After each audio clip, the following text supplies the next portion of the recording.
Hi, ಎಲ್ಲರಿಗೂ ನಮಸ್ಕಾರ. ಬಣ್ಣದ ಲೋಕ ಚಾನಲ್ಗೆ ಸ್ವಾಗತ. ನಾನು ಲತಾ ಮಾತಾಡ್ತಾ ಇರೋನು.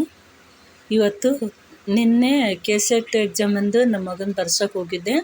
ಅದಕ್ಕೆ ಬೆಳಗ್ಗೆ ಬೇಗ ಹೋಗೋಕ್ಕಾಗಲಿಲ್ಲ. ಕೊಪ್ಪಳದಲ್ಲೇ ಬಂದಿರೋದು. ಇವಾಗ ಹೊಂಟಿದ್ದೀವಿ ಕೊಪ್ಪಳಕ್ಕೆ. ಎಕ್ಸಾಮ್ ಬರ್ಸೋಕೆ ಹೊಂಟಿದ್ದೀವಿ. ಎಕ್ಸಾಮ್ ಬರೆಸಿ 2 ದಿನ ಇತ್ತು. ಒಂದಿನ ಮಾಡ್ಕೊಳ್ಳಿಲ್ಲ. 2ನೇ ದಿನ ಒಂದಿತ್ತು. ಬೇಗ ಮುಗೀತು ಎಕ್ಸಾಮು. ಇವಾಗ ಹೊಂಟಿದ್ದೀವಿ. ಕೊಪ್ಪಳದಲ್ಲೇ ಮುಂದೆ ಒಂದು ಊರಲ್ಲಿ ಬಂದಿದೆ. ಆ ಊರಲ್ಲೇ ಗೌರ್ಮೆಂಟ್ PU ಕಾಲೇಜಿನಲ್ಲೇ ಎಕ್ಸಾಮ್ ಇತ್ತು. ಬರ್ಸೋಕ್ಕೆ ಬಂದಿದ್ದೀವಿ. ಇನ್ನು ಮುಂದೆ ಎಲ್ಲದು ಟೈಲರಿಂಗಿಂದು, ಕುಕ್ಕಿಂಗಿಂದು, ಕೆಲವೊಂದು ಅಮೌಂಟಲ್ಲಿ ಕಡಿಮೆ ಶೇವಿಂಗಿಂದು ಯಾವ ಥರ ಮಾಡ್ಕೊಂಡು ಹೋಗೋದು ಅಂತ ಹೇಳ್ತೀನಿ. ಇನ್ಮೇಲೆ ಆನ್ಲೈನ್ನಲ್ಲಿ ನಮ್ಮ ಕಿಚನ್ ಬಾಕ್ಸ್ಗಳು ಒಳ್ಳೆಯದಾ ಇಲ್ಲ ಔಟಿಂಗ್ ಮನೇಲಿ ಇಲ್ಲೇ ಮಾರ್ಕೆಟ್ ಹತ್ರ ತೊಗೊಳ್ಳೋದು ಒಳ್ಳೆಯದಾ ಅಂತ ಅದ್ರ ಬಗ್ಗೆ ಒಂದಿಷ್ಟು ಮಾಹಿತಿ ಹೇಳ್ತೀನಿ.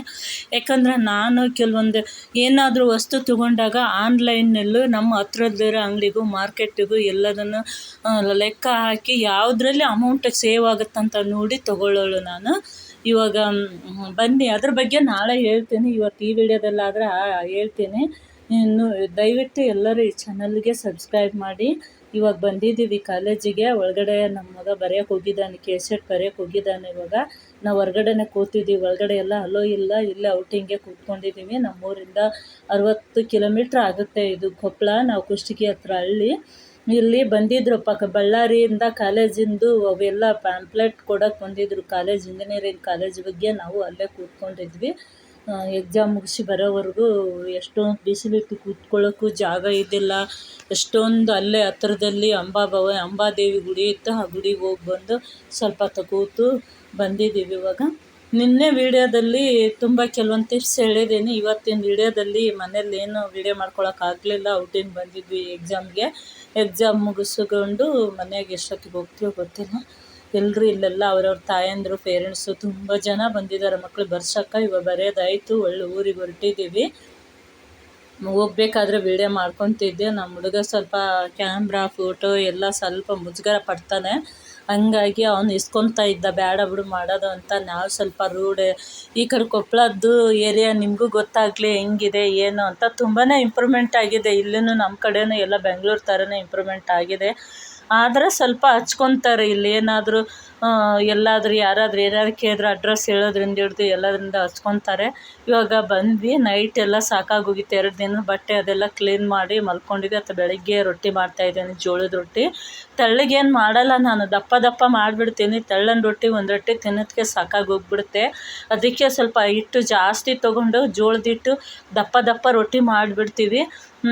ಯಾರೆಲ್ಲ ಜೋಳದ ರೊಟ್ಟಿ ಇಷ್ಟ, ನಮ್ಮ ಕಡೆ ಜೋಳದ ರೊಟ್ಟಿ ಜೋಳ ಸಿಗಲ್ಲ ಅನ್ನೋರು ಈ ಕಡೆ ಕೊಪ್ಪಳ ಕರ್ನಾಟಕ ಈ ಕಡೆ ಬಂದಾಗ ಈ ಸೈಡ್ ಕುಷ್ಟಗಿ ಭಾಗದ ಕಡೆ ಜೋಳ ರಾಶಿ ಬರೋ ಟೈಮಲ್ಲಿ ಬಂದರೆ ಬರೀ 1500-1200 ರೂಪಾಯಿ ಕ್ವಿಂಟಲ್ ಇರುತ್ತೆ. ಆರಾಮಾಗಿ ತೊಗೊಂಡು ಹೋಗ್ಬೇಕು. ಅದೇನು ಹುಳ ಆಗಲ್ಲ. ಔಷಧಿ ಅಂಗಡಿಯಲ್ಲಿ ಸಿಗುತ್ತೆ. ಹುಳ ಆಗದೆ ಇರೋ ಥರ ಗೆಜ್ಜರಿ ಪಲ್ಯ ಮಾಡಿದ್ದೀನಿ. ಇವಾಗ ಜೋಳದ ರೊಟ್ಟಿ ದಪ್ಪ ರೊಟ್ಟಿ ಮಾಡಿದ್ದೀನಿ. ತೆಳ್ಳನೂ ಮಾಡಲ್ಲ, ದಪ್ಪ ಮಾಡ್ತೀವಿ ನಾವು.